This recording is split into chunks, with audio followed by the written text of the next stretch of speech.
नमस्कार उसको पूरा रहने दो। सर, मुझे बोलने का आदरणीय चेयरमैन सर, मेंबर साहब, शर्मा सर, जैन साहब, पीडीजीआई अकेला सर, हमारे सभी फेडरेशनों के अध्यक्ष, महामंत्री, जैसा कि आज का विषय है कि भारत सरकार के रक्षा मंत्रालय ने ये निवेदन किया है कि हमें ये समझाया जाए कि जो हमारी प्रस्तावित हड़ताल है 12 अक्टूबर से, उसको हम वापस लें। केला साहब से मैं निवेदन करूंगा कि मेरी बात को 2 हिस्सों में लें। एक ऐसा मौका है जो सरकार के पास भेजना है, उसको मैं बता दूंगा, लेकिन ये आज एक अवसर है जहां पे हमको इंट्रोस्पेक्शन भी करने की जरूरत है और इसको रिकॉर्ड नहीं करना है सर, इसको सरकार को नहीं करना है।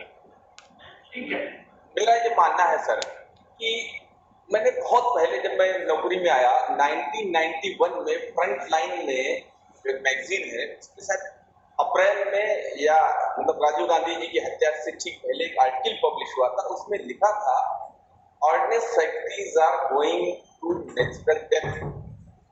तब मैं उसको समझ नहीं पाता था कि क्यों ऐसा कहा जा रहा है। अभी तो हम लोग नौकरी में नए नए और हम लोग के सामने फ्रंट लाइन जैसी मैगजीन अगर कह रही है तो कितना गंभीरता होगा, गंभीरता होनी चाहिए।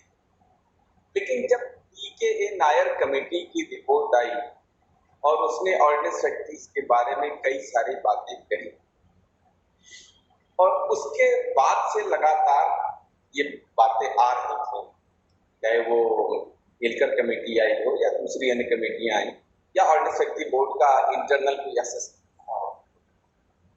हमने सर बहुत आमूल परिवर्तन हुआ नहीं। मान लीजिए किसी समय में जब 2000 में कमेटी की रिपोर्ट आई तो हो सकता है तत्कालीन चेयरमैन ने उसके ऊपर व्यक्तिगत ध्यान दिया हो और कुछ परिवर्तन करने की कोशिश की हो, कुछ कायाकल्प करने की हो, लेकिन कालांतर में जाकर के धीरे धीरे धीरे वो उसका प्रभाव नगण्य होता गया, ऐसा मुझे लगता है। और समय की जो मांग थी, रफ्तार से हमको परिवर्तन करना चाहिए था अपने आप को संगठन के रूप, उतना हमने परिवर्तन किया नहीं। जबकि बहुत डायनेमिक लीडरशिप रही हम लोग के पास, लीडरशिप का भी अभाव नहीं रहा। हमारे जो चेयरमैन मेंबर रहे या कभी कभी निर्माणियों में सामान्य तौर पर महाप्रबंधक, इनकी योग्यता इनकी क्षमता में कभी कमी नहीं रही। लेकिन क्यों ऐसा एक वातावरण हम बना नहीं पाए जिससे कि बाकी लोगों की शिकायतें हम दूर कर सकें और हम सब परेशान रहे, तो इसको ध्यान देने की जरूरत रहेगी। अभी जो पिछले साल की हम लोग जब बात कर रहे थे सर, अगस्त में केला साहब उस मीटिंग के सेक्रेटरी टीपी के सामने बड़ी बातें की। हम लोगों ने कहा कि आप हमको काम दे दीजिए, रोड मैप बना के दे दीजिए, 30,000 करोड़ का उत्पादन लक्ष्य हासिल करें। अपने पास डायनेमिक लीडरशिप तब भी थी और उनके जो सक्सेसिव थे, जो आज के चेयरमैन हैं, उनकी भी लीडरशिप में, उनकी क्षमता में कोई कमी हम नहीं समझ सकते। लेकिन क्या ये बात सही नहीं कि पिछले 10 वर्षों का सबसे न्यूनतम उत्पादन हमने किया, 10,590 करोड़ रुपए उत्पादन किया और ये जीएसटी मिला करके कहीं कहीं कोई न कोई ऐसा है जो हम सबको चाहे अनचाहे फेल करना चाहता है। क्यों करना चाहता है मैं समझ नहीं पा रहा हूँ। और इनको ऐसे लोगों को चिन्हित करने की जरूरत थी। वो हमारे अंदर के लोग हैं या हमारे बाहर के लोग हैं, मंत्रालय में बैठे लोग हैं, सिचुएशन क्रिएट करने वाले लोग और मीडिया के लोग हैं। एक लड़ाई ऐसी बना दी सर कि देश भर में हमको विलेन की तरह से प्रस्तुत किया जा रहा है कि हम ऑर्डिनेंस फैक्ट्रीज के लोग बहुत नाकाबिल लोग हैं और ये कुछ काम नहीं कर सकते।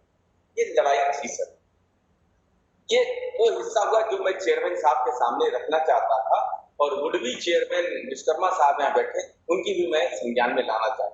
हो सकता है कि हम इस लड़ाई को लड़ रहे हैं और हम जीत जाएं और हमको कुछ मौका मिल जाए फिर कारपोरेशन को टालने का। तो वो जो समय है उस समय का हम लोग सदुपयोग कर सकें इन पिछली 20 साल की गलतियों या कमियों को ठीक करने के। अब सर मैं आता हूं जो सरकार के सामने अपनी बात रखना चाहते हैं उसको, जिसको आप बताइए कि जब निर्मला सीतारमण मैडम ने 16 मई को ये कहा कि 2-3 प्रमुख बिंदु हैं जिनके आधार पर इस सरकार ने निर्णय किया है कि ऑर्डिनेंस फैक्ट्रीज का प्रोटेक्शन किया जाएगा। Accountability, transparency, efficiency, autonomy. इन शब्दों का जो अर्थ हम लोग समझते हैं सर, वो कभी भी ये नहीं कहते हैं कि इनको कॉर्पोरेशन में बदले जाने की जरूरत है। हम कैसे मान लें कि हम ट्रांसपेरेंट नहीं हैं? आप बताइए। जो गवर्नमेंट का जो सिस्टम है, उस सिस्टम में हम एकदम एक पैसे का अपना हिसाब रखते हैं। हमारे कोई भी खर्चे लोकल अकाउंट्स के पास जाते हैं। हमारी समस्याएं रहती हैं अपने खर्चे को ठीक करने के लिए सीएफए का अप्रूवल लेना होता, हो सकता है कहीं सीएफए का अप्रूवल लेना पड़ता हो। बहुत सारे मामलों में डिफेंस फाइनेंस के पास भी जाना पड़ता है, मिनिस्ट्री में। तो ये कैसे हम कह सकते हैं कि हमारी अकाउंटेबिलिटी या ट्रांसपेरेंसी नहीं या हमारी इफिशियंसी नहीं? हाँ ठीक है, हमने साबित किया सर।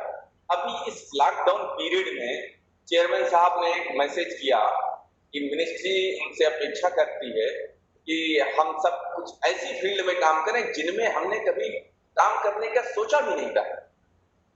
हम तो उस फील्ड में काम ही नहीं करते। मेडिकल से हमारा कोई लेना देना नहीं था। हमको तो जो हम बनाते थे उसमें से तमाम आइटम हमारे नॉन गोद कर दिए। उसके बाद जब सरकार अपेक्षा करती है, चेयरमैन का कमिटमेंट होता है और फैक्ट्री के सारे जनरल मैनेजर सबकी बेस्ट टीम लेकर के उसको डिलीवर कर देते हैं। और रक्षा मंत्री और प्रधानमंत्री बहुत गर्व के साथ कहते हैं कि भारत पीपीई किट के निर्माण में एक बहुत अग्रणी स्थान रख रहा है। तो उसके पीछे कौन है?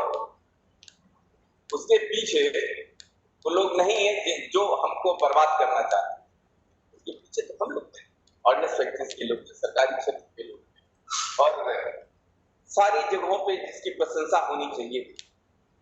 हम तो सिर्फ ये मान के रह गए कि पॉलिटिकल पार्टीज का पीछे उत्तर प्रदेश में एक नारा था कि काम बोलता है।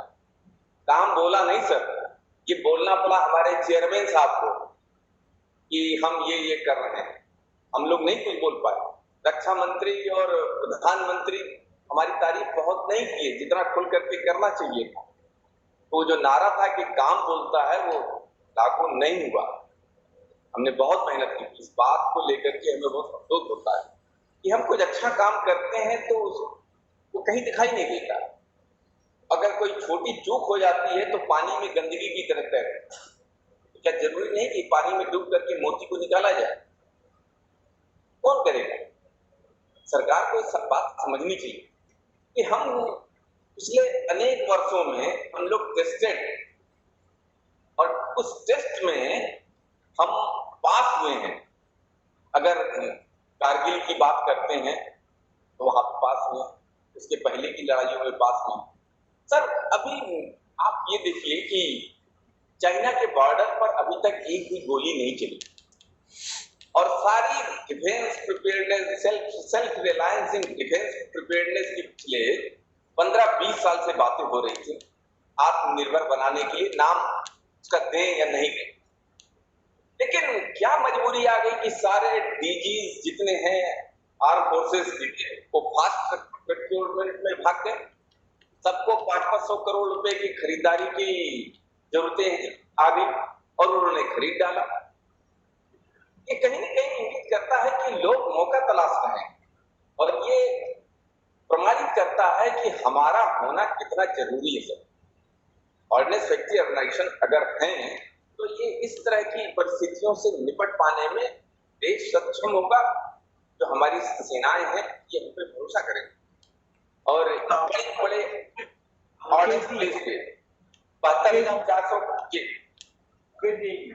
सर आपने मेरा प्रस्ताव, अगर आपके सारे जो मेरे फेडरेशन के लीडर्स यहाँ बैठे हुए हैं अगर उनको ये मंजूर है तो हम लोग ऐसा भी कर सकते हैं कि जो आज की लाइव मीटिंग है उसको अगले 10-12 मिनट में पूरी कर लें जी। और जो आपने टॉपिक छेड़ा है उस टॉपिक पर आप चिंतन करना चाहते हैं तो हम लोग एक 20-25 मिनट का चिंतन कर सकते हैं।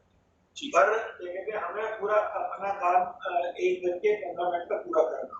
ठीक सर। तो अगर ये सभी को क्योंकि देखिए ऐसा है कि बहुत सारी बातें निकल के आ रही हैं, मतलब मेरा भी अपना इस संगठन के साथ जुड़ाव है और मेरी अपनी एक भावना है, मैं भी एक ह्यूमन बीइंग हूँ एंड मैं भी अपना पक्ष आप सब लोगों के सामने रखना चाहूंगा। और क्योंकि आपने ये टॉपिक छेड़ा है और तो मेरी तरफ से प्रस्ताव है कि हम अगले 10-12 मिनट में इस मीटिंग को पूरा कर लें और फिर एक 2 मिनट का ब्रेक लें और 2 मिनट का ब्रेक के बाद हम सारे लोग पुनः बैठें और वो आत्मचिंतन वाली जो बात कही है आपने, तो वो आत्मचिंतन की प्रक्रिया में मैं भी अपना पक्ष आप सब लोगों के सामने रखने के लिए मैं भी तैयार हूं। तो मुझे पूरा विश्वास है सर कि हमारी जो लीडरशिप है उसमें कहीं कोई प्रश्न नहीं उठा सकता है। ये चेयरमैन जो बनते हैं 30-30, 35-35 साल का एक्सपीरियंस लेकर के आते हैं, इनकी क्षमता में कमी कोई प्रश्न चिन्ह नहीं लगा सकता। कोई भी परिस्थितियां ऐसी की जा रही है, ये मेरा ऐसा मेरा टेन्योर 31 अगस्त को एंड होगा, लेकिन मेरे अलावा जितने लोग बैठे हैं सारे लोग कंटिन्यू करें। जी। तो मेरे पास जो अनुभव है, जो मेरे पास पर्सपेक्टिव है, I would like to share. बिल्कुल हम लोग सुनना चाहेंगे, बोल सकते। जितनी बात मैं खुल के कह सकता हूँ, जितनी मेरी अपनी सीमाओं के अंदर जो बात खुल के कह सकता हूँ, मैं जरूर करूँगा। जी जी ठीक है, आपकी सीमाएं हम लोग समझते हैं। अगर उसमें से अगर आपको कुछ उपयोगी है तो उसका उपयोग करिए और जो उपयोगी नहीं है उसको कर के रखें। ठीक है, तो मैं आपसे मेरी ये गुजारिश होगी कि अपनी जो भी बात आप जो इस मंत्रणा को हमने बुलाया है उस मंत्रणा में जो भी बात आप कहना चाहते हैं वो पूरी कर लें एंड देन उसके बाद हम लोग को एक आधे घंटे का समय मिलता है तो उसमें अपन आत्मचिंतन कर लें। मैं समाप्त करता हूँ। एक्चुअली साधु सिंह जी को बोलना था, हाँ वो आ नहीं पाए, उनकी आवाज नहीं आ पाई, तो मैं ये सब बात को और 2 मिनट में खत्म करता हूँ। आप पूरी करिए, साधु सिंह के ब्याह पर भी आप पूरी करिए। पड़ेगा ऐसा हम मान करके उसका लाभ उठाना चाहेंगे। हम लोग तो अपनी बातें कहते रहते हैं। मैं अपनी बात को ऐसे कह सकता हूँ सर संक्षेप में कि ऑर्डिनेंस फैक्ट्री के बचाव के लिए, इसको कारपोरेशन नहीं बनने देने के लिए जो भी तर्क हमको देने थे, जो भी हमको अपना सबमिशन प्रस्तुत करना था, तो हमने सेक्रेटरी डिफेंस प्रोडक्शन के साथ मीटिंग में 28 तारीख को रख दिया और उन बातों को अब मैं और दोहराना नहीं चाहता हूं।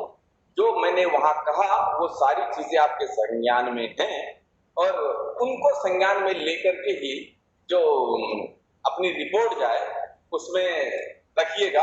और एक चीज मैं अपने बाकी लीडर्स के साथ जोड़ता हूं कि इस ऑर्गेनाइजेशन को बचाने के लिए अगर हड़ताल डालना जरूरी है तो हम हड़ताल डालने को तैयार हैं।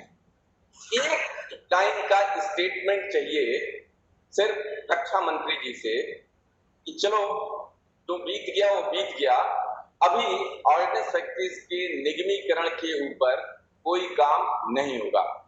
ऑर्डिनेंस फैक्ट्रीज जैसे काम कर रही थी ऐसे ही काम करती रहेंगी। हाँ, हमारे जो चैलेंजेस हैं वो चैलेंजेस बढ़ा देंगे। एक छोटा सा ये 1-2 लाइन का स्टेटमेंट अगर हमको मिल जाए तो राष्ट्र हित में हम हड़ताल को एकदम डाल देंगे। हम लोग सर कोई प्रोफेशनल लोग नहीं है कि हम लोग हड़ताल करने वाले लोग। हड़ताल तो हम आपका जो ध्यान आकर्षित करना है सरकार का, माननीय प्रधानमंत्री का, उनके नीति नियंत्रणाओं का, और कि वो हमको सुने, हमको समझे। एक डिसीजन उनके पास जा रहा है, जो लोग उनके पास बैठते हैं रोज दिन रात एक ही बात कह रहे हैं कि ऑर्डिनेंस फैक्ट्रीज के 80,000 लोग बिल्कुल बेकार लोग हैं, निकम्मे लोग हैं, काम नहीं करते हैं।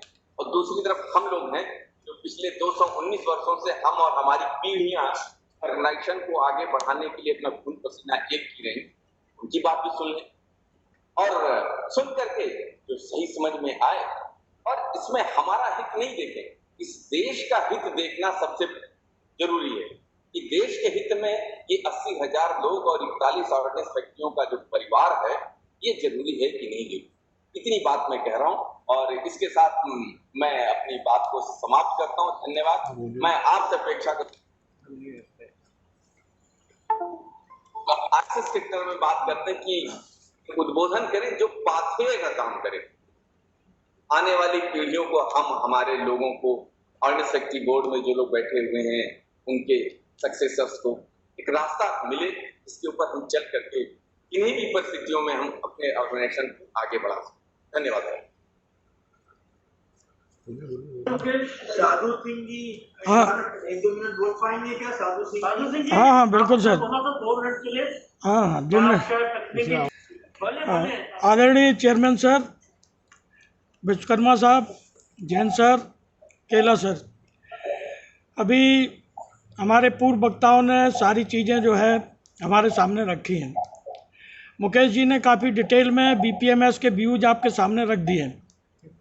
मैं केवल इतना ही कहना चाहूँगा कि जब से भारत सरकारों ने हमें कॉमर्शियल डिपार्टमेंट बनाने का प्रयास किया और हम केवल वार रिजर्व के रूप में जो है अपने आप को मान करके बैठे रहे और हम लोगों ने कभी प्रयास उस स्थिति में नहीं किए, जिसके कारण से आज जो है ये स्थिति है कि हमारी आइडेंटिटी चेंज होने की ओर आ रही है। सरकार भी मानती है, बड़े बड़े अधिकारी भी मानते हैं कि हम एक स्ट्रेटजिक डिपार्टमेंट हैं और स्ट्रेटजिक डिपार्टमेंट होने के नाते हमारी ज़रूरत है इस देश को। लेकिन कॉरपोरेशन में बदल करके हमें जो देखा जा रहा है, कॉरपोरेशन बनने के बाद हमारी क्या स्थिति होगी, हमारे अंदर क्या क्या जो है अभी कमियां हैं जो कि हम वहां पर जाकर के कॉरपोरेशन में सर्वाइव नहीं कर सकते। ये चीज़ें ऑर्डिनेंस फैक्ट्री बोर्ड की तरफ से मंत्रालय को बताई जानी चाहिए। मंत्रालय तो मुझे लगता है कि बिना स्टडी किए जो चाहे जो है हमारी पूर्व रक्षा मंत्री हों जो आज वित्त मंत्री हैं, श्रीमती निर्मला सीतारमण, जिन्होंने ही सबसे पहले इस सरकार के आने के बाद ऑर्डिनेंस फैक्ट्री का कॉरपोरेशन और एफडीआई की बात शुरू की थी जब वो कॉमर्स मिनिस्टर थी। और उस दौरान जो रक्षा मंत्री थे, चाहे वो अरुण जेटली साहब रहे हों या जो है माननीय मनोहर पार्कर जी रहे हों, सभी ने माना कि ये डिपार्टमेंट कॉमर्शियल नहीं हो सकता। पब्लिक सेक्टर यूनिट बनाने के बाद इसकी जो स्थितियां हैं, जो इसकी कमियां हैं, इनको रह करके ये ढह जाएगा, ये बंद हो जाएगा। लेकिन श्रीमती निर्मला सीतारमण जी का जो एज ए कॉमर्स मिनिस्टर था, उन्होंने रक्षा मंत्री होने के बाद उस एजेंडा को लागू करने की सोची, लेकिन हम लोगों के विरोध को देखते हुए पिछले बार ये नहीं हो पाया। एज ए वित्त मंत्री आज जो है जो प्रधानमंत्री की घोषणाएं थी उसमें सम्मिलित करते हुए सरकार ने ये जो निर्णय लिया है ये वास्तविक रूप से ऑर्डिनेंस फैक्ट्री के लिए घातक है। हम कॉरपोरेशन बनने के बाद कैसे अपने वेतन भत्तों को कमाएंगे, कैसे हम जो है अपने कर्मचारियों को वेतन देंगे, तमाम सी बातें चल रही थी कि जो हमारा सैलरी बजट है उसको अलग कर दिया जाएगा। आज तक उसके ऊपर किसी भी तरह का वो नहीं हुआ। तो मेरा सर यही मानना है कि हम लोगों ने जो है समय रहते जो प्रयास हम लोगों को करने चाहिए थे वो प्रयास हमारी तरफ से होने में कमियां रही हैं। और इसके लिए कोई एक जिम्मेदार नहीं है, हम केवल चेयरमैन को जिम्मेदार माने। उसके लिए जो है अगर केलकर कमेटी आई या नायर कमेटी आई, उस समय हम लोगों ने रिप्रेजेंट किया और उस समय के रक्षा मंत्रियों ने हमें माना कि जो है कॉरपोरेशन में तब्दील होकर के तरक्की नहीं कर सकते। हमने भी तो डिमांड नहीं की कि हमारा जो है जो स्ट्रक्चर है इसमें किसी तरह का परिवर्तन होना चाहिए। इसलिए जो है हम भी उतने ही जिम्मेदार हैं जितने जो है हमारे अधिकारीगण जिम्मेदार हैं। दूसरा सर मैं एक चीज़ कहना चाहूँगा कि ऑर्डिनेंस फैक्ट्री के ऊपर जब जब चैलेंजिंग आए ऑर्डिनेंस फैक्ट्री ने उसको कंप्लीट करके दिखाया है। जितनी भी लड़ाइयाँ हुई आज तक, उन लड़ाइयों में जो है ऑर्डिनेंस फैक्ट्री ने अपनी भूमिका का सही निर्वहन किया। और यही कारण है कि उस समय के प्रधानमंत्री और उस समय के सेना अध्यक्षों ने हमारे ऑर्डिनेंस फैक्ट्री के बारे में तमाम तारीफें की हैं। इतना ही नहीं कि अभी ये जो कोरोना काल में जिन फैक्ट्रियों को ये मान लिया गया था कि ये फैक्ट्री हमारी बेकार है, कंडम है, खास करके क्लोथिंग ग्रुप, उन्होंने कुछ करके दिखाया। और जो पीपीई किट जो है देश में नहीं बन रही थी, सबसे पहले ऑर्डिनेंस फैक्ट्री ने बनाई, मास्क बनाए, सैनिटाइजर भी जो है ऑर्डिनेंस फैक्ट्री ने बना करके तैयार किया। तो हम किसी भी चैलेंज को स्वीकार कर सकते हैं। हमारी जो छोटी छोटी कमियां थी, उन छोटी छोटी कमियों को अगर हम दूर कर लिए होते तो निश्चित रूप से आज ये स्थिति नहीं आती। जैसा मुकेश जी ने कहा, आत्मचिंतन की आवश्यकता है। वास्तविक रूप से आत्मचिंतन हम सबको करना पड़ेगा कि हम इस डिपार्टमेंट को कैसे जो है बचाएं। आज ग्रुप ए से लेकर के और ग्रुप बी हो, चाहे ग्रुप बी नॉन गजेटेड हो, हमारा इंडस्ट्रियल वर्कर हो, अगर इसका जो है हम रेशियो देखें तो क्या स्थिति है ये आप भली बात जानते हैं, उसमें हमें कहने की ज़रूरत नहीं है। सरकार को ये बताने की आवश्यकता है कि अगर कॉरपोरेशन बनता है तो इस कमी के कारण भी हम जो है ढह जाएंगे और अगले 5 साल में जो है तमाम ऑर्डिनेंस फैक्ट्रियाँ जो है बंद हो जाएंगी। हमने हमारे जो है जो नॉन कोर आइटम किए गए, आज जो है क्या आर्मी के पास वो नॉन कोर आइटम हैं? पिछले 3 साल 4 साल में जो है कहीं से भी प्राइवेट सेक्टर से क्या वो नॉन कोर आइटम लिए गए? आज कारगिल में लड़ाई लड़ने के लिए जो वहाँ के लिए जो वर्दी चाहिए, वो वर्दी तक जो है हमारे सैनिकों के पास नहीं है। ऑर्डिनेंस फैक्ट्री को अगर मौका दिया जाता तो निश्चित रूप से जो है ऑर्डिनेंस फैक्ट्री इस कमी को पूरा कर सकती थी। सर, मैं अपनी बात ख़त्म करने के पहले एक बात और कहना चाहूँगा कि कुछ निर्णय ऑर्डिनेंस फैक्ट्री बोर्ड की तरफ से होते हैं और वो जो है ऑर्डर इम्प्लीमेंट नहीं होते। जैसे ट्रांसफ़र, अधिकारियों के जो स्थानांतरण होते हैं, जो ट्रांसफ़र होते हैं, अब जिस फैक्ट्री में स्थानांतरण किया गया वो फैक्ट्री इंतज़ार कर रही है कि हमारे यहाँ आएंगे, काम करेंगे, फैक्ट्री सफ़र कर रही है, लेकिन वो एक साल, डेढ़ साल तक उन अधिकारियों को जो है रिलीज नहीं किया जाता। तो ये जो हमारी कमियां हैं, इन कमियों को जो है हमें दूर करना चाहिए। हमने ट्रेनिंग प्रोग्राम बनाए और उन ट्रेनिंग प्रोग्राम को बीच में ही छोड़ दिया और ट्रेनिंग प्रोग्राम के बाद जिस उद्देश्य से बनाए गए थे कि OEF ग्रुप के कर्मचारियों की संख्या कुछ कम करनी है, तो वो ट्रेनिंग प्रोग्राम अपनी जगह पर धराशायी है, उसमें भी कोई भी प्रगति नहीं हुई। तो मैं निवेदन यही करना चाहूँगा कि जो निर्णय ऑर्डिनेंस फैक्ट्री बोर्ड लेवल पर लिए जाते हैं उनका सही ढंग से इम्प्लीमेंटेशन होना चाहिए। अंत में मैं इतना ही कहना चाहूँगा सर कि आज की परिस्थितियों में जो ऑर्डिनेंस फैक्ट्री की स्थिति है वह जो है कॉरपोरेशन के रूप में किसी भी कीमत पर सर्वाइव नहीं कर पाएगी। इसलिए कॉरपोरेशन का जो निर्णय है वो सरकार को वापस लेना चाहिए। ऐसा मैं निवेदन करूंगा कि आपकी तरफ से जो है प्रस्ताव जाना चाहिए। यह जो है प्रस्ताव मैं कहूँगा कि पूरे जो है आज की जो मीटिंग है, इस मीटिंग के चेयरमैन से लेकर के और सभी जो हमारे फेडरेशन के पदाधिकारी हैं उनकी तरफ से प्रस्ताव जाना चाहिए कि ऑर्डिनेंस फैक्ट्री का जो निगमीकरण करने का विचार सरकार कर रही है इसको जो है वापस लिया जाए। थैंक यू सर, इतना ही मुझे निवेदन करना।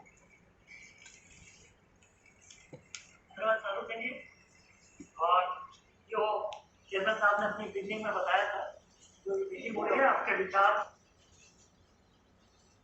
हम कन्वे करेंगे और साथ ही साथ आप सबको इस मीटिंग में आने के लिए बहुत बहुत धन्यवाद।